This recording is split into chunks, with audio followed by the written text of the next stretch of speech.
Supreme court को केंद्र सरकार ने बताया कि कोविड के वैक्सीनेशन के लिए कोविन ऐप पर पहले से रजिस्ट्रेशन कराना अनिवार्य नहीं है। लोग सीधे वैक्सीनेशन सेंटर जाकर वहां रजिस्ट्रेशन करा सकते हैं और टीका लगवा सकते हैं।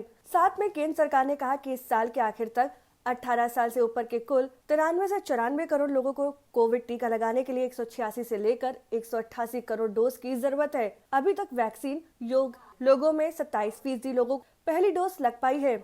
सुप्रीम कोर्ट ने केंद्र सरकार की 18 साल से 44 साल के लोगों के लिए कोविड-19 वैक्सीनेशन नीति को मनमाना और तर्कहीन बताया था। अदालत ने केंद्र सरकार से कहा था कि वह बताए कि अभी तक वैक्सीनेशन के लिए कितने वैक्सीन किस कंपनी से कब खरीदे, बाकी लोगों को कब तक वैक्सीन लग जाएगी। केंद्र सरकार ने सुप्रीम कोर्ट में पेश हलफनामे में कहा कि डिजिटल डिवाइस या इंटरनेट या अन्य तरह से वैक्सीनेशन की उपलब्धता में कोई अड़चन नहीं है। ऑनलाइन रजिस्ट्रेशन या सेल्फ रजिस्ट्रेशन और कोविन पर बुकिंग अपॉइंटमेंट भी अनिवार्य नहीं है।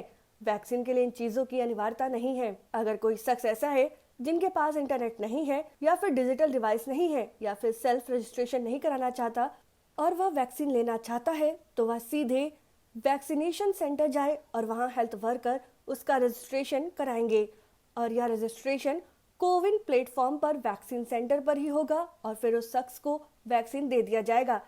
23 मई के सर्कुलर में वॉक इन रजिस्ट्रेशन की व्यवस्था की गई है। केंद्र सरकार ने सुप्रीम कोर्ट को बताया कि डिजिटल डिवाइड के कारण कोई भी कोविड वैक्सीनेशन ड्राइव से वंचित नहीं होगा। सुप्रीम कोर्ट में दाखिल केंद्र सरकार के हलफनामे में कहा गया है कि कोविन सिस्टम इस तरह से तैयार किया गया है कि राज्य और केंद्र शासित प्रदेश के लिए सहूलियत है कि वह सबको वैक्सीनेशन कराएं। ऐसा सवाल ही पैदा नहीं होता कि कोई भी डिजिटल डिवाइस के कारण वैक्सीनेशन से छूट जाए। ये कहना सही नहीं होगा कि तकनीकी कारणों और तकनीकी इस्तेमाल के कारण किसी भी वर्ग के लोग वैक्सीनेशन से छूट जाएंगे। केंद्र ने कहा कि 23 जून तक 32 करोड़ लोग कोविन पर रजिस्टर्ड हो चुके थे और इनमें 19 करोड़ मौके पर रजिस्टर्ड हुए, यानी 59% लोग नॉन डिजिटल तरीके से रजिस्टर्ड हुए हैं। केंद्र सरकार की ओर से कहा गया कि 31 जुलाई तक कुल 51.6 करोड़ वैक्सीन डोज का खाका तैयार है। अगस्त से लेकर दिसंबर के बीच 135 करोड़ डोज की व्यवस्था की जाएगी।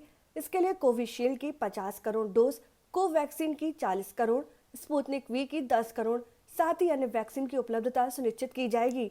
सरकार ने सुप्रीम कोर्ट को बताया कि 45 साल से ज्यादा उम्र के 42% लोगों को वैक्सीन की पहली डोज लग चुकी है। 18 से 44 के बीच के 13% लोगों को पहली डोज लगी है। अब तक टीका लगाने वाले योग्य लोगों में 27.3% लोगों को पहली डोज दी जा चुकी है। सुप्रीम कोर्ट ने अपने अहम फैसले में 2 जून को केंद्र सरकार से कहा था कि वह कोर्ट को बताए कि अभी तक वैक्सीनेशन के लिए कितने वैक्सीन किस कंपनी से कब खरीदे, बाकी लोगों को कब तक वैक्सीन लग जाएगी।